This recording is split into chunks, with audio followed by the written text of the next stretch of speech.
I had been hearing people talk about Mike McVeigh, and I saw him. I went up, again, that naiveness that kind of helped me out. And I was just like, hey, I'm Elaina. Like, I just introduced myself, and he said, hey, you know what, send me your stuff. I'll get back to you on something or whatever, keep you in mind. And I'm like, okay. So I had sent him my stuff, and Chachi, you know how much I love Mike. I cannot remember if he replied to me. I don't think he did. But Benztown president Dave Chachi Dennis loves radio and all of his radio friends. Hey, Chachi. Hey, everybody. Because Chachi loves everybody. My next guest got her start in the entertainment industry, interning for 2 iconic TV shows, Entertainment Tonight and The Insider. After getting her first job in radio, working for another iconic show, Dave Shelley and Chainsaw in San Diego, she quickly discovered her real passion. She can now be heard on over 150 radio stations around the world. Please welcome ACM and Gracie Award winner and the host of Nights with Elaina, Elaina Smith. oh, make me sound so cool. I don't feel like I'm actually that cool. But thank you, Chachi. I'm so happy to be here. You are incredibly cool. It has been a privilege to watch your career just take off like a rocket ship. It's really been impressive to see.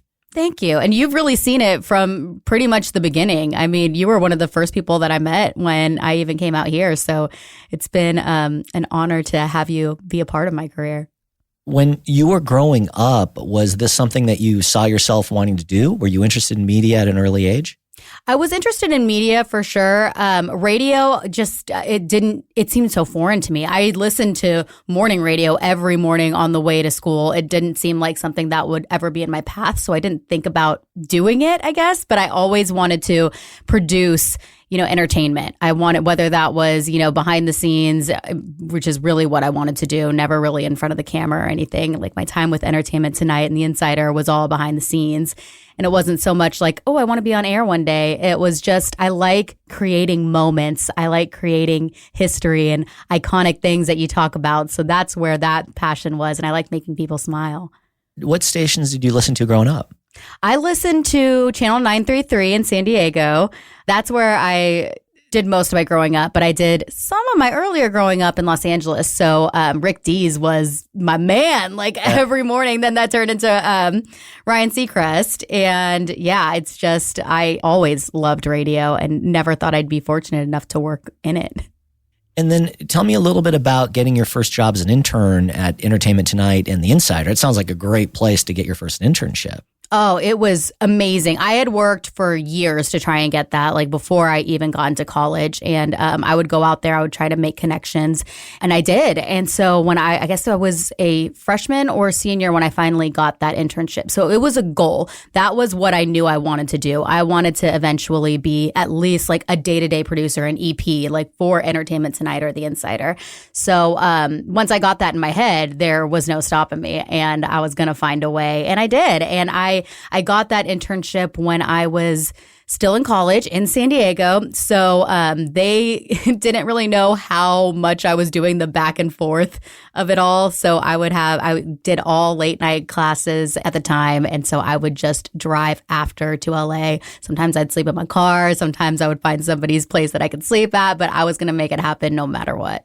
That is incredible. I never knew that story. So you're still in school in San Diego. And that, for those of you who don't live in Southern California, without traffic, that's a 2-hour drive. Oh, and let me tell you, I almost broke down a million times doing the ride back, late at night after a red carpet or something. And I had class, the next day. 2 hours, I could still see downtown Los Angeles in my rearview mirror sometimes. Oh, going down the 5. Where were you going to school in San Diego? San Diego State. SDSU. Go okay. Aztecs. Yeah. I don't know if we've I took a winter class there. I went to University of San Diego, but I did take one class at SDSU. Oh, you went to the fancier one.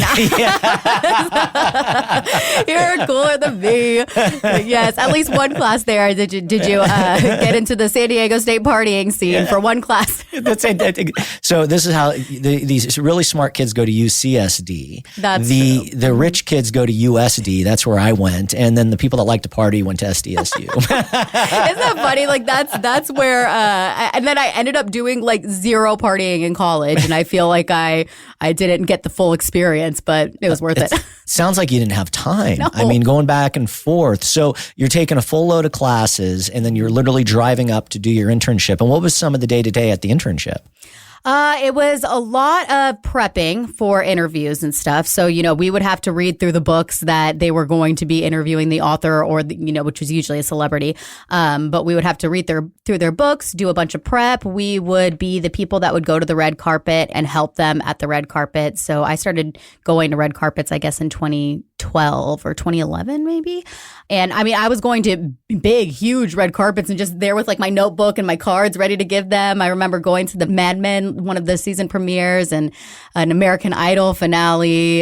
We did the Grammys. Like I went to all of these huge red carpets, and I'm just this little old me. And I mean that figuratively and literally, because I'm 4'11". So like it was so much, but I had stars in my eyes for sure, and was willing, like I said, to do anything. I'm going to pull Darren into this for just a second because Darren just got back from the Grammy red carpet. He has Music Cares. Sorry. He does Darren is, I always like to go, I caught a fish this big, and Darren always has to remind me that the fish was a little.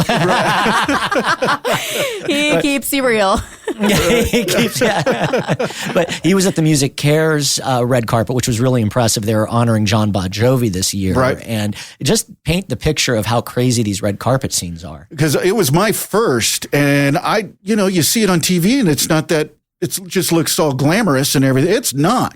I mean, there's just so many people. They just cram you in there. You are sardines as these people are coming down to talk to you. I had no idea that that's the way that it was going to be. It was really and then chaotic. You actually have to go and try to not physically grab them or get their attention so they'll stop and actually see you, correct? Yes, a lot of times. So that's why, I mean, the red carpets that I've done now, quite a few of them, there is somebody who's designated to do that. But, and there was for Entertainment Tonight, but there have been many red carpets where, you have to give it, you have to yell their name. And if they don't say anything, you have to, humbly do like a wave of, okay, hi, or bye. Like it's so intense and so nonstop, and usually either frigidly cold or deathly hot. Like I feel like there's no in between on a red carpet. Darren, what was it like for you, temperature wise? I'm always curious. We were fancy. It was indoors, so nice. It was in the LA Convention Center, so it was indoors. So weather was not a factor.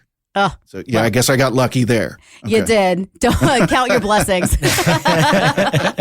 And you did get some really good people, though. You got. We got John Bon Jovi. We got. That was his night. Yeah. Sammy Hagar, Wolfgang Van Halen, Melissa Etheridge, Shania Twain, Ted Danson, Mary Steenburgen. That was the biggie for me. So is that what grade would you give him for his first red carpet? That would be an A+, also because Back to the Future is my favorite movie. So if you it's so Mary funny Steenburgen. As you say that, because she was walking past me and I caught her, and so she grabbed Ted and came, and I said my name. I'm on the radio on Sirius XM, and she knew who I was, which I was just thrilled about. I was like, Mary's from Classic Rewind. When I've been on filling in on there, she's heard me. And so I had to tell her, and this is a true story, as I was getting all dressed up for the red carpet, I was watching Back to the Future 3 as I was getting ready. And here she is on the red carpet. So I had to tell her that story as well. So yeah, it was even say hi to Ted or what? You're just like, it's all about Mary. It really was.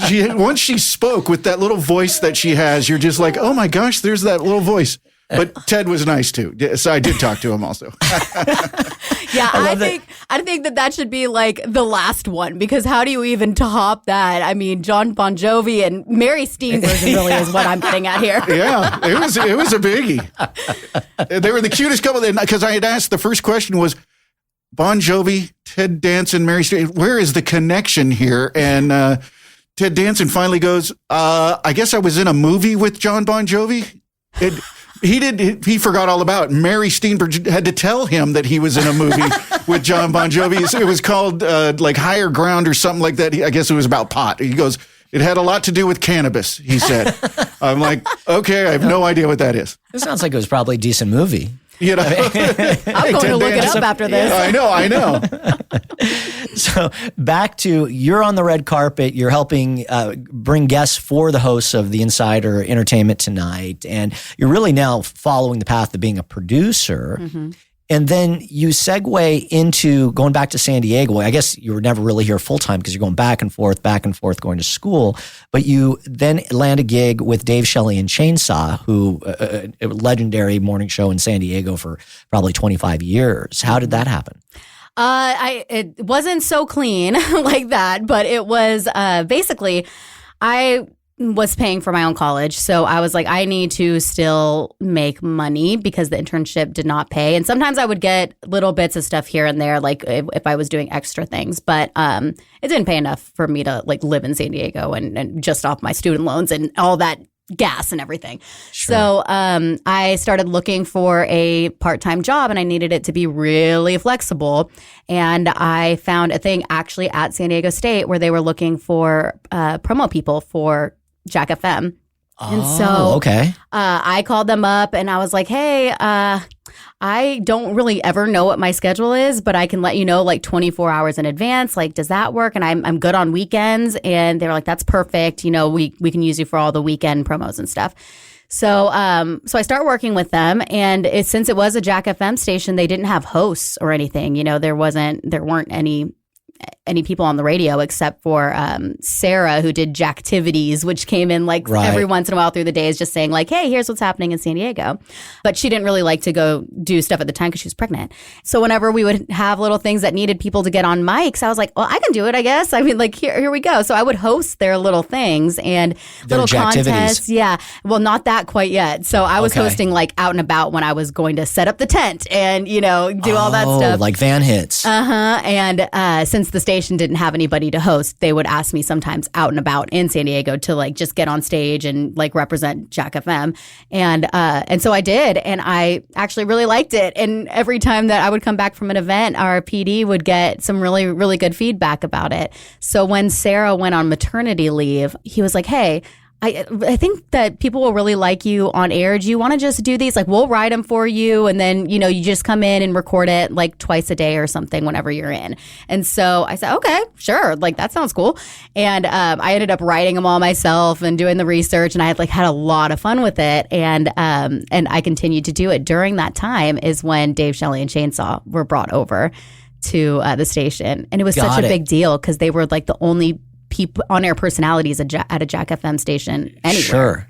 So I was at, and I think we've talked about this, I was at KFMB when it was Star, and then I came up here in... Oh, and I listened to Star? Oh. Yeah. Well, I had the best. I was still probably, in terms of just overall fun, one of the best times in my life. That was just a phenomenal experience. Who was programming KFMB at that point when it was Jack? Mike O'Reilly.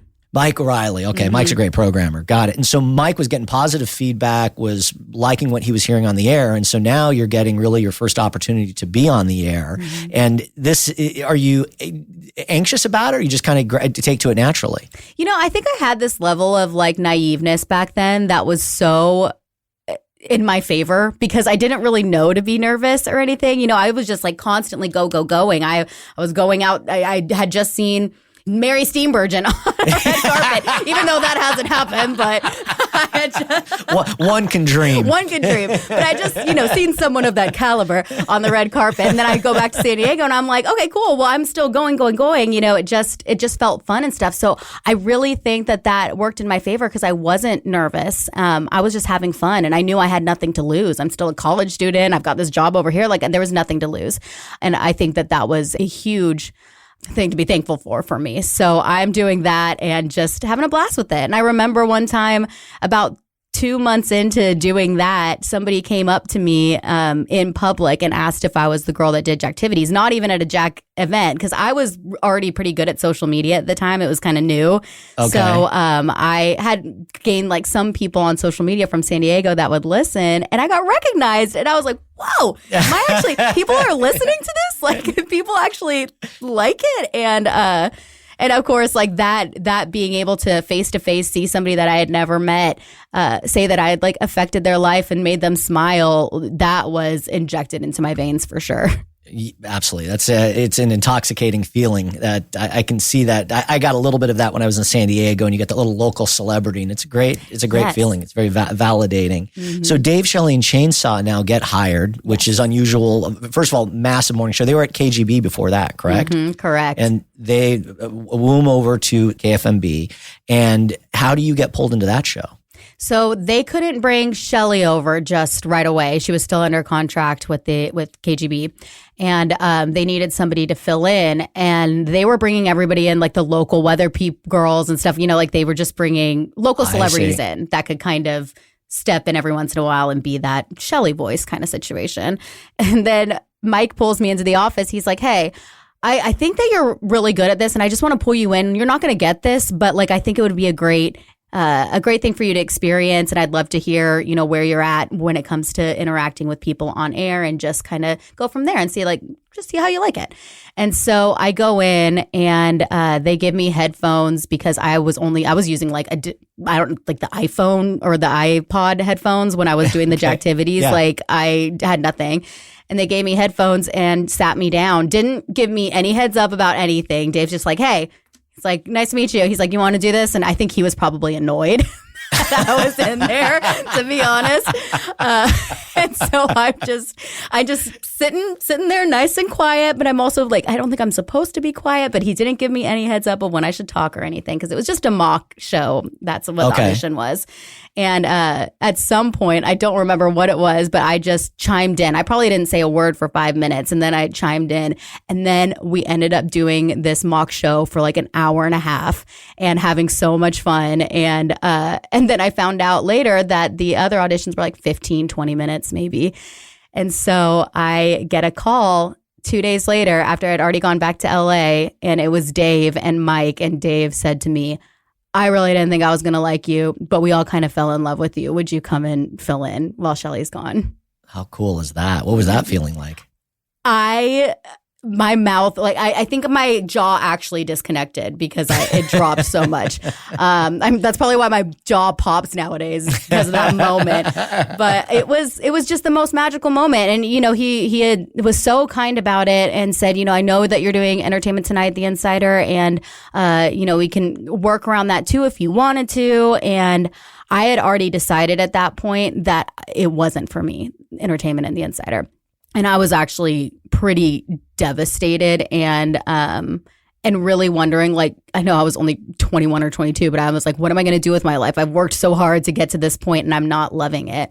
So this was just an incredible moment to be like, whoa, did I just find what I love by accident? And that's really what happened. I love that story. The TV side of it, or those particular shows, just weren't fulfilling, or it was different than what you had expected? Different than I expected for sure. And that mostly has to do with the ugly side of it. And, there's ugly sides of every industry, but I just saw behind the scenes a lot of things that I didn't want to become. And I think I probably, had this not happened, I probably would still be working in that industry, and I probably would hate the person that I am. Really? To be quite frank. Yeah. And that's really what it was. Otherwise, I was loving that intensity of the day to day and everything. And that really is what I feed off of. But the people, I couldn't do it. That's fascinating. Television, and we worked in the same building at KFMB. They had owned Channel 8, CBS at the time. And so TV was always kind of just revered as that more powerful medium. It had more luster than the radio side. And so I'd go over there and kind of pop my head in and, check out what was going on. And they were always very, friendly to me, but I was enamored by television because it just seemed like another level up. But I had heard, and I never worked in television, but I'd heard there was really kind of lacked a spontaneity, the way that radio really kind of allows you to riff and to connect with your listeners. And TV's much more scripted or completely scripted, and you don't have nearly the flexibility in it. Did you find that to be true? Definitely. I don't think I knew at the time, because I had never worked in radio and was only just starting to learn about it. I don't think I even knew at the time how insanely different it is, because everything is, at least from the shows that I worked on, scripted. You do get the interviews and you get fun moments in the interviews, and sometimes it goes off script, but having experienced even, the press junkets, everything, we would go to fancy hotels and it would be for a movie, and we would be in there with Nicolas Cage, and I would have known I did the prep, and like every single question was from the prep. So it was really kind of rare that you got the off the cuff moments, at least in my experience. And it's just so different from radio. So you end up with this great opportunity. You're filling in for Shelley on this legendary morning show and getting really your first opportunity on the air, doing mornings in San Diego, which is a big, fantastic market. What was that like when you're now on the air with them and you're interacting with Chainsaw and Dave? It came so naturally, and I fell in love with them so quickly. Like they really were like father figures to me, and took me under their wing. I mean, I remember when I wasn't doing great at because Shelley did the news portions of the show as well. So every day I was doing the news, and that was not my strong suit, like the serious news stuff. And I know now, looking back, sometimes it was really bad. And Chainsaw was so delicate with me and lovely with me, and brought me in and kind of coached me through it so I could get better. And that's another thing. When I look back, I don't even think I realized that was what was happening. And it was such a beautiful way to do that, because it's not like you're doing this wrong or air checking you or whatever. It was just here, let me hold your hand and help lift you up. And I was so fortunate to be able to have that from both him, from Dave, from Emily, from Boyer, from that entire team. They were so patient, kind, and uplifting of me that I just don't know how I got so lucky. That's a phenomenal opportunity. It's like being, coached and trained by Hall of Famers. Yeah. Which, very cool. So now you are very passionate about radio. You've fallen in love with it, and you decide to go out on your own, and you start up a morning show, Timmy and Elaina, at AOA. Yes. Tell me about that. Another heritage station. I did a heritage morning show into a heritage station. That came together after I graduated college, and I was like, okay, I can kind of maybe still be a part of DSC, but I would be, the little sister of San Diego forever. I knew that people would see me that way. And so I was like, I want to just go wherever. I just want to be able, my goal was to have my name in the name of the show. And that was kind of where I put this, goal. And, from that point, I had reached the goals, and I am stubborn in that way, because once I got my mind on something, I want to see it through. So I just started applying in my senior year to stations all over. I don't know if I was using All Access. No, I think I was using All Access, and just sending my stuff to everywhere. Mike O'Reilly helped me to put my air check together, and the whole DSC team, they all listened to it and had notes. Everybody helped me to make sure that I could go to the next level, because they really all believed in me. And so I had I was like, I'll apply everywhere. It doesn't matter. Even if I'm not technically qualified, what's the worst they're going to say? Nothing. It's program director likes your demo and reaches out and said, hey, we're putting together a new morning show. Do you know Timmy, or how does this show come to be? No. So Timmy had been on the air for, I believe, 20 years. It was one of those situations as well. Okay. Yeah. He had a few different co-hosts throughout the year, but the last one moved, and they needed a new one. And this was a Cumulus station. So this is when I joined Cumulus. Okay. And I had gone to a radio convention. I think it was Morning Show Boot Camp, but I had taken myself, because I was like, if I'm going to be in this industry, and I want to be, I got to go all in and figure out what everything's about, put in the work. So I did that, and I had been hearing people talk about Mike McVeigh, and I saw him. I went up, again, that naiveness that kind of helped me out. And I was just like, hey, I'm Elaina. I just introduced myself, and he said, hey, you know what, send me send me your stuff. I'll get back to you on something or whatever, keep you in mind. And I'm like, okay. So I had sent him my stuff, and Chachi, you know how much I love Mike. I cannot remember if he replied to me. I don't think he did, but apparently he kept me like somewhere in the back of his mind, because when Terry was going through everything, Mike did, like when he was sending people that he wanted to bring to Florida to interview, Mike was like, I remember this girl, and was like, yeah, I think definitely bring her out for an interview.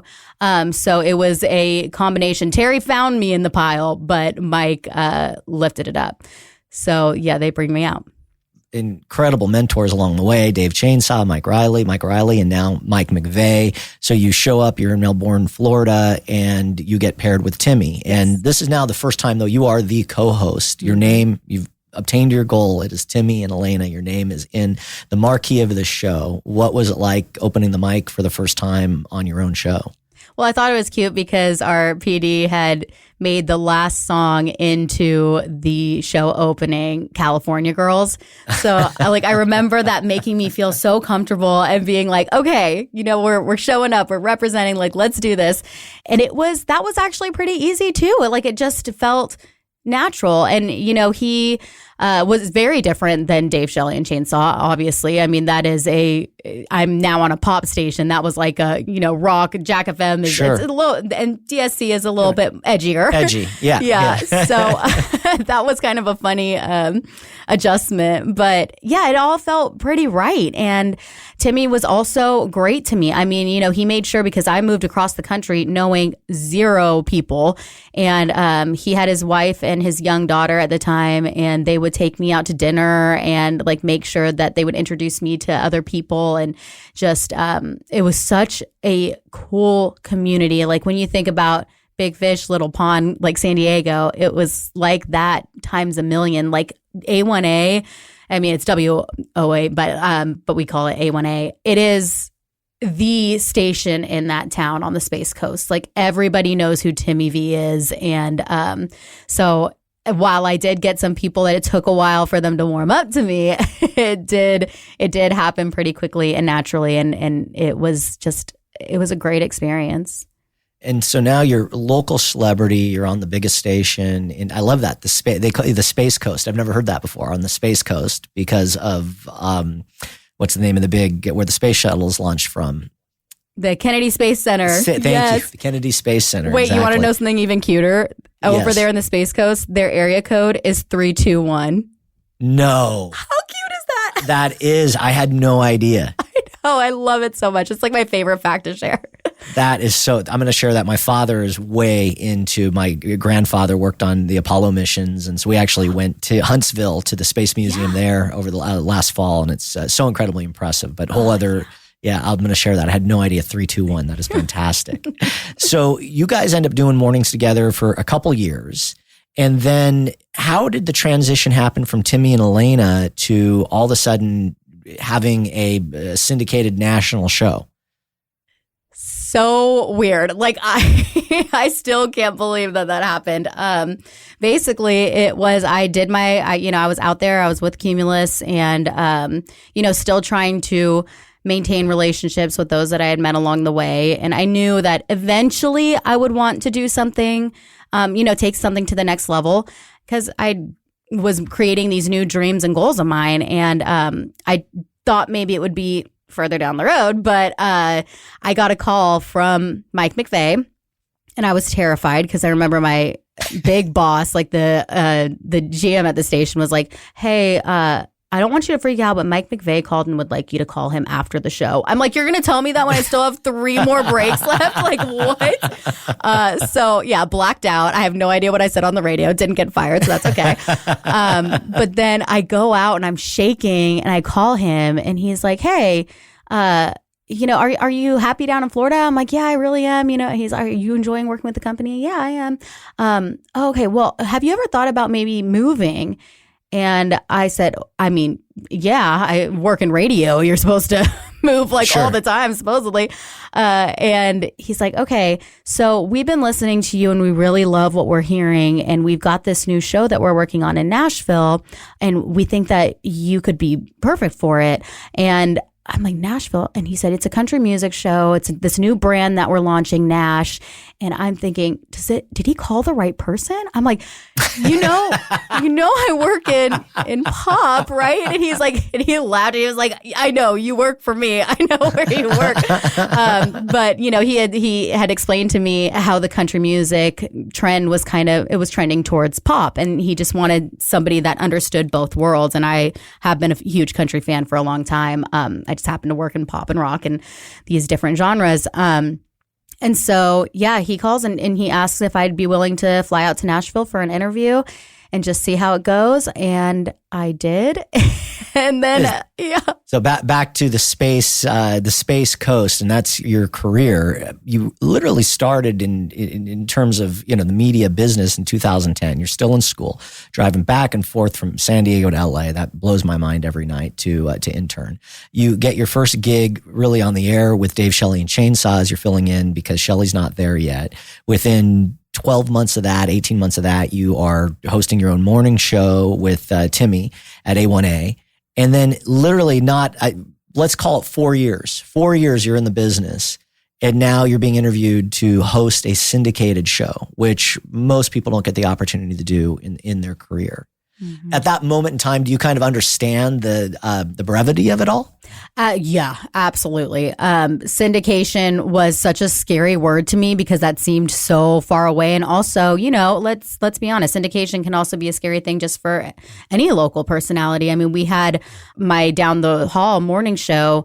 They were on the Hick Hicker, which was the country music, or is the country music station, and they had been overtaken by America's Morning Show. So it was such a scary word to me. And it was also scary just to think of that big of an audience.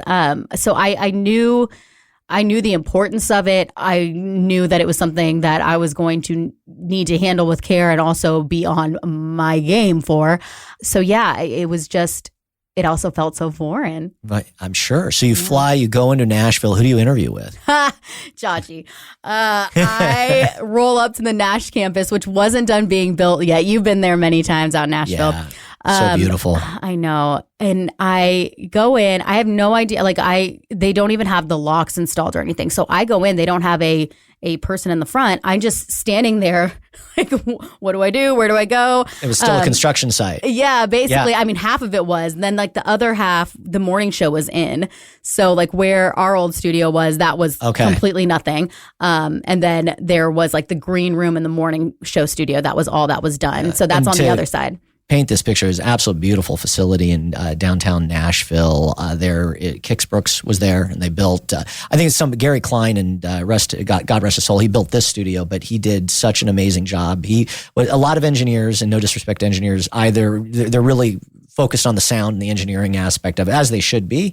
But Gary had this eye. He could have been a designer, Architectural Digest type designer. He built out, I thought, the most spectacular looking studios. Kix Brooks' studio, Ty Bentley's studio, and then your guys' studio. And they were all complete showpieces. Oh, it was beautiful. That Kix studio is still one of the most beautiful sets, TV or radio, that I've ever seen in my life. Yeah. Gary, great one. And absolutely. Yeah. But it's beautiful still, even though it wasn't built out. It was still beautiful, intimidating. I just sit on a couch because there was one there. That was all that was there. And I didn't know who to call, what to do. I think I sent an email to Mike because I don't think I had saved his number from that one thing, but I had his email from forever. And I'm like, hi, I'm here. And I hear a bunch of laughing in the distance. And I'm thinking, oh no, they're probably got the other person with them and they're hitting it off. And no, I'm nervous. But turns out nobody was there. It was just nobody was interviewing. Mike comes out, gets me, brings me back to the green room. And in there is Mike McVeigh, Sean Parr, Kix Brooks. Oh my God. Yeah.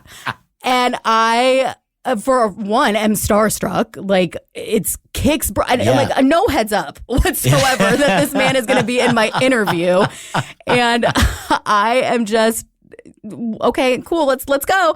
And they sit me down and start, talking to me, and I tell Kix how much I've loved his music and how important he's been in my life. And he was so nice. And the 3 of them basically interviewed me in the green room at the Nash campus. What a surreal experience. I know. It was so wild. Do you remember walking out of there? Did you feel like I got this, or did you feel like, oh man, I blew it? So we did the interview and then we went to Husk, like right up the street. Yeah, that's good. Okay. Yeah. So we go to Husk and I'm thinking then like, okay, I think this is going well if they're willing to go to lunch with me. Right. And we go to lunch and, it goes really well. And then Mike's like, oh, you got to go back to the airport because I went in and out that day. Oh, just for the day. That was it. Yeah. I thought maybe like if, they had taken me to Panera or something or dropped me off at the airport, maybe it'd be a different story. The Waffle House. Yeah, exactly. By the airport. But no, we get back in the car and it's just Mike who takes me to the airport. And he says, you know what? Like, I think it went really well. That's what he had said to me. And I'm like, well, I really enjoyed meeting everybody. I love the facility. The Nashville looks so cool. And then he said, well, we'll be in touch before Thanksgiving because this was the beginning of November. And they were, and I had an offer by December. That is so cool. Now, is Timmy in the loop on this, or was this something you had to kind of keep quiet? No, actually at first it was keep quiet. Mike asked me to keep it quiet. And so, yeah. And I remember that not feeling like the greatest thing. Like that was, sure, that's tough. That was really tough. So when I told them like what's crazy is like, I wasn't there for that long, but I still have lifelong friends. Like 11 years later, I just went to Florida the other weekend to go see a bunch of people. Like that community was so incredible. And it was so emotional leaving there, and actually a really hard decision. Like even though it was syndication in Nashville and, all this excitement of country music and where it was at, it was still a hard decision because I loved it there. Beautiful part of the world. Yeah. Great weather for the most part, and they've got an area code of 321. Yeah, exactly. How can you leave that? How can you leave that? Now you pack your U-Haul. Let me back up really quickly. Because of this really rapid career success that you've had, you get offered this national show. Do you have an agent at this point, or No. are you just doing this all on your own? I'm doing it all on my own. I didn't get an agent until I think 3 years into here in Nashville, maybe 2. Okay. So are you, what's the best way to put this? And I'll use this example. One of my best friends is R-Dub. And when he first got his opportunity to be a program director here in Los Angeles, he was so excited. He didn't have an agent. He just took the first thing they offered. He's like, I'll take it. Yeah. Yes. That is exactly what happened with me. I was like, sure. Where do I sign? Okay. My firstborn? Yeah, that sounds good. You pack the U-Haul. I'm sure it's still a nice pay increase because you're doing a syndicated show. And Mike is one of the fairest people I know, and I'm sure he took good care of you. You in Nashville now. What was that like? Cracking the mic for the first time, doing a syndicated show that's on. At that point, how many affiliates did the show launch on? I think it launched on 40. 40. Yeah, that's including impressive. New York. Yeah. Yeah. So that it was a lot to take in and to try to. I don't even understand, it's one of those crazy numbers that you hear that you just don't even, you're like, okay, what's anything past, 700? Who knows? Right. Are they giving you much direction, or did they let you guys kind of create the roadmap on how the show would be structured? Or was Mike and John Shambi and all those guys going, this is how it's going to be done? So at the time, John wasn't there yet, but yes, Mike was with us, and Jason Adams was with us, and like all the engineers, like Yancey was there, and like we were always constantly in that green room working on either the clock or like the format of like our benchmarks. So it was definitely a collaborative effort, putting together what it was going to at least start at, like where the starting line was, and then it was kind of hand the reins over for the most part and create what you're going to create. In Major League Baseball, when you get called up to the majors, they call it the show. And obviously, I've never been a Major League Baseball player, but I love baseball. And it's a feeling. It's just different when you go from AAA or AA and you end up at the show. Everything, the pressure, it just all changes. Did you, and this is no knock at all on A1A or local radio or Dave Shelley and Chainsaw or anything else, but now because that's where I was, I never had a syndicated show. Do you feel like there's just an increase in pressure? Oh, yeah. Big increase in pressure. I think it's also so much scarier just to think of, there's not just one kind of, not to say everybody in one space is like-minded. That's not the case at all. But like, just to know there are so many different kinds of personalities and people from different places that are listening. I think I would get in my head quite a bit actually about like, oh, well, I know they'll like this in California, but I don't think New Yorkers are going to like me saying this, stuff like that. And figuring out that balance, I had to do it real quick. Figuring out even the country music community, I had to figure out real quick. But I say that doing this and like being thrown into Nashville and being thrown into syndication was like, how you learn a foreign language. It's better to go to Mexico to learn Spanish than to use Duolingo. I use Duolingo, but but you know what I mean? Like when you're thrown into something and you have the personality where it's like you figure it out or you fail. Like that's what it was. That's a really good point, because not only were you going from local to national, but you're also changing formats. And I love the country format and I love the audience and the artist, but it's a nuanced format and you've got to be accurate. You've got to be right. I think classic rock is very similar to that in rock. Mm-hmm. Whereas in hot AC and AC, where I came from in CHR, you could be a little less accurate and people weren't going to call you on it. But if you mess up something about an artist or a song, the country audience will call you out on that. Oh, they'll come at you. They will come at you. Uh-huh. And, I have so much respect for the country audience because there's so much passion for what they love, and so I was very careful and very lucky to be with Sean, who had been in the industry for years and years, that, I still am and always talk about how grateful I am that I have been paired up with the people that I have, because they have been very kind, very patient with me and very uplifting. You guys are together now and you're doing the show for probably about 3 or 4 years together, mm-hmm. and having a lot of success with it.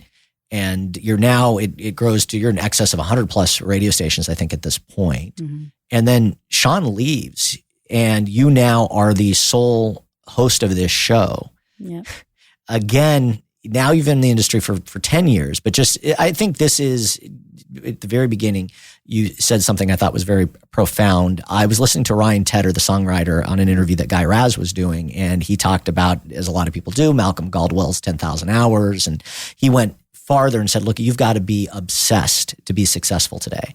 That there are so many people that when you're competing with now social media and you're competing with, when I grew up, it was really television, radio, but now there's all these different facets of entertainment that people can get drawn to. So you've got to be absolutely obsessed. And I think you are absolutely obsessed that you were driving back and forth from San Diego to LA to be an intern at Inside Edition. The Insider, I'm sorry. So back to your young age, you were now the sole host of a syndicated show on over 100 plus radio stations. Did that feel different that day that you showed up and you had to do this on your own? It did. I had done a lot. I had taken it upon myself to do a bunch of trial shows before the actual launch of it. And I think, a lot of people do that. But I wanted to feel so grossly comfortable with talking to myself and, doing everything on my own, that by the time I actually cracked the mic, I felt pretty natural. But during those rehearsals that I was doing on my own, it was awkward for so long. It just felt so strange and, again, foreign, but it was, I'm going to figure this out because I'm not going to fail. So I figured it out. Back, you were obsessed to succeed. I feel doing a show, I've never done a show on my own. It's always been, I've been a sidekick, right? That's really been the extent of my on-air experience. But being by yourself is, in my opinion, far more difficult than having a team around you, because it is just you and the microphone and a lot of air and a lot of time that you've got to be engaging and you've got to fill. So I always had, and I don't know, you may have known or heard of Vince Scully, but I feel like he was the best play-by-play baseball announcer of all time. 1,000,000%. And he did it all by himself, which I don't think anyone does in this day and age any longer, and did it so well. And that, in a lot of ways, is what you had to do. And did you get a lot? I know you had a great team around you and producers and so forth and people helping you write and everything, but did you have some coaching along the way, some talent coaching and so forth to kind of help you with that? At the time, I mean, it was really just the mentors that I would reach out to that I was, making sure. But, at the same time, I was doing all my own prep, writing, everything, everything. Wow. But I will also say, I think something that helped to prepare me for it was my podcast, because I had been doing that for a couple of years, the Women Want to Hear Women podcast. And I was doing I was also kind of talking to myself in the beginning and ends of that. So, there was some experience on my ahead ahead of it that I think is what also probably in hindsight is what they had heard and been like, okay, we think that she can probably do this on her own. And I've never really thought about it that way until right now. Yeah. But yeah, so it was just reaching out whenever I could. I didn't quite have a coach that would do stuff weekly or daily or anything, but I just had people in my corner that were willing to help me with whatever I had to ask, or even if it meant me going to, like, Paul Williams was with us at the time, and I would go and be like, hey, how could I have gotten out of this? Or like, what am I not seeing here? Or, stuff like that. So I think it was really just me reaching out and being okay with reaching out. How did the audience react to Sean being gone and now it just being you? Because, I mean, Sean had a big following for sure. Yeah. We had some people that, I mean, it was just like anything. It was kind of the same as when Shelley left, or when I stepped in for Shelley. And then when I stepped in, as the next co-host at A1A, of course, there's going to be people that are upset, but they knew me as well. So nothing was ever really geared towards me, no hate or anything. And I feel very fortunate for that. But there were definitely, a few weeks of like, what happened, like all this stuff, all the questions and everything. So that was something else to juggle while, launching a show. But, people were understanding and still very supportive of me. Again, like, I feel like I'm so lucky that I'm able to say that I've had so much support throughout my career, and it's not lost on me how fortunate I am.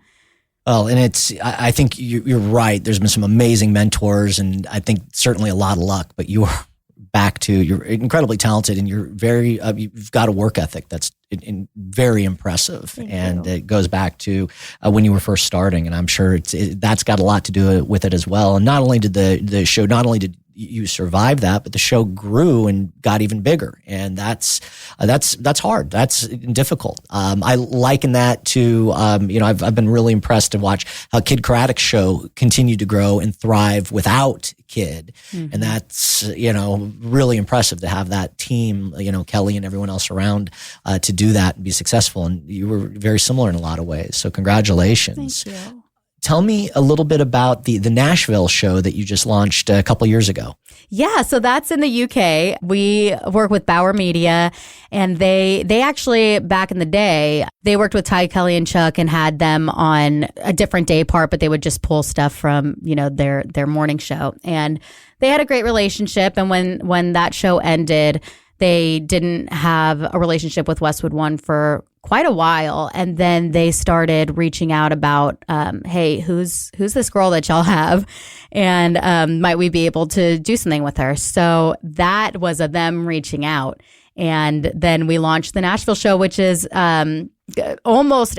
We use the same kind of interviews and stuff. So a lot of times I'll grab different pieces of interviews while I'm doing them that can air exclusively in the UK with UK content.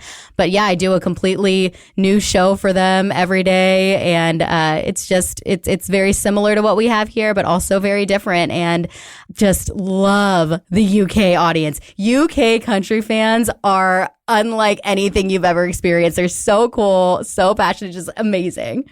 I find it so cool too. I remember when they put I think it was Chris FM, which was just like their DAB station. And it was kind of like the first little bit of country in London, and people just like gravitated to it and liked it. And I just never would have thought that there would have been a huge fan base like there is. And I think it's incredibly cool to see country transcend, which is in a lot of ways, thought of as an American format, but here it's really transcended internationally. Yeah, it's really neat, and it's neat to be a part of it. I'm actually about to go over there for the first time, and I am counting down the days. They've got one really big country music festival. It's called Country to Country, or C2C, and they get big headliners out there, and it's a 3-day festival that goes from I think it does like London, Belfast, and somewhere in Scotland. But anyway, they just like rotate those 3 nights, and everybody plays each venue, and I'm so excited to go. I'm just, it's going to be really cool to actually like put that all together. Send us some pictures, and we'll make sure we post them along with when we put up the podcast notes. Oh, for sure. There. Yeah, that's great. I might have an accent if I send you a video. I'm actually going with a mutual friend of ours, Becky Bennett. Oh, she's coming with me as well. You got the best tour guide anyone could ask for. Exactly. She knows, yeah. I'm like, if I'm going to go, I need to go with Becky. Yeah. That's great. I love that. So you also have got a really successful voiceover career. So not only do you have an international show, your domestically syndicated show that's on over 150 radio stations, but you also voice the ACM Awards, the ACM Honors Awards, and the People Choice Country Awards, and the Gracie Awards. And so how did tell me a little bit about your voiceover career and how that all started. It actually started with, thanks to Sean, because he was doing all of the Dick Clark production stuff. And when they had gotten word that they were going to add another voice to the show, they did auditions. And Rat Clark, he reached out and he said, we love you with Sean. This could actually be a really cool thing. Do you want to do voiceover? And I'm like, I'm down to do that. It's basically what I do, except this time with the script if I'm doing voiceover. So, yeah, I did the audition and I got hired that year, and then it just kind of grew from there. Since I had that under my belt, I started just doing more and more and really enjoyed it, and ended up setting up a home space so I could do some more, and it's been really cool. It just grew from there and kept going, and I love doing award shows. You have become, Ellen Kay, who does the Grammys, yes. And you and Randy Thomas, she does the Academy Awards, but it's really cool to see these radio people go and host these, or I should say voice these major award shows. So yeah. Congratulations on that. And then you also do some red carpet hosting for the ACM Awards and Amazon Prime. Are you doing that on camera? Yes. So that's all on camera. That's been a really cool experience because Amazon is just so excited about the country space and held the ACMs the last couple of years. And so that one, that was kind of full circle because I got to work with one of the girls from Access Hollywood, and we would always come across the people from Access Hollywood. Like, whenever we were there, it's like Entertainment Tonight, Access Hollywood. Like, it would, we were always next to each other. So it felt really full circle that. And I also was a commentator for Entertainment Tonight with the ACM Awards. So I was like, everything is so full circle yeah. and so cool. And like, it's so strange that now I do red carpets because, I used to be on there in such a different way and like didn't think that I was good enough to be in front of a camera at that time, and now it's just such a different life. It's incredibly cool that it came around full circle like that. In honestly, a short amount of time, in about a dozen years, you go from being an intern to now being on the red carpet, having a syndicated show domestically and internationally, and this very successful voiceover career. Congratulations. It's very, very, very impressive. You've had some really impressive mentors that you mentioned, Dave Shelley and Chainsaw, of course, Mike O'Reilly, Mike McVeigh, who we adore, Paul Williams, another phenomenal programmer. Any others that I know you work with one of the best agents in the world, Heather Cohen. Any other mentors that have really been inspirational to you along the way? Oh, yeah. John Shambi has been huge in my career. Really helped me in moments because, of course, we all have our down moments and we all wonder if we're doing the right thing. And, he's helped me through some of those moments when I'm down on myself, when I'm having those really human times. I'm so grateful that he was around for that. He's a huge mentor of mine. Lisa Kanicki, who was, when we were in the building, she was the editor-in-chief of Country Weekly.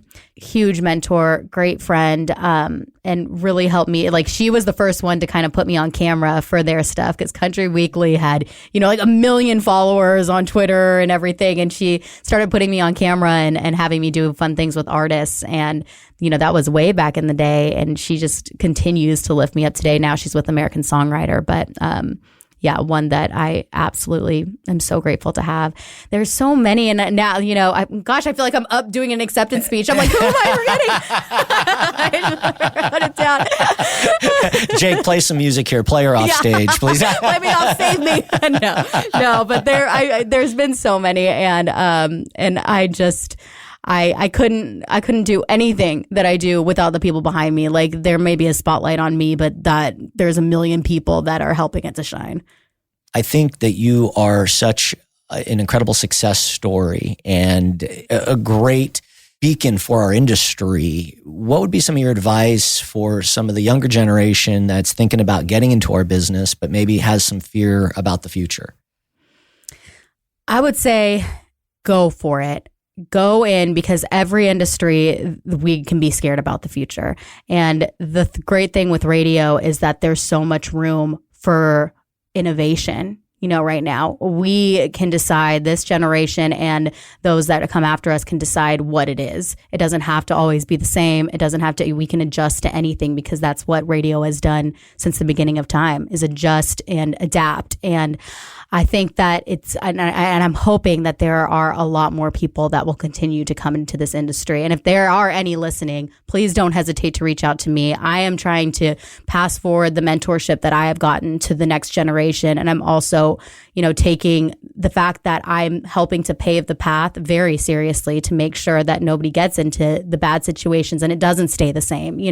It's such an incredible industry, and it has so much to give. And there are so many incredible people in it that it is an amazing place to be. And just network, just keep networking. And every time that you're at the front of someone's mind because of the networking you've done, then you're going to be the first call for an opportunity. Elaina, thank you for being on this show and sharing, I think, that fantastic wisdom, for being such a beacon for our industry and doing what you do I know you're heavily involved in a lot of different organizations throughout the country community and the radio community. You're just one of the best human beings I know. Give my best to Goose, and have a wonderful time in London with Becky. Please send us some pictures. And I look forward to seeing you in a few weeks at CRS. I can't wait, Chachi. Thank you so much for this. It's really an honor to be on the show with you. And thank you for being such a huge part of my career as well. Thanks for listening to Chachi Loves Everybody. If you like the show, we hope you leave us a 5-star rating and tell your friends. Make sure to follow us on Apple Podcasts, Spotify, or wherever you listen to your podcasts. This has been a Benztown McVeigh podcast production.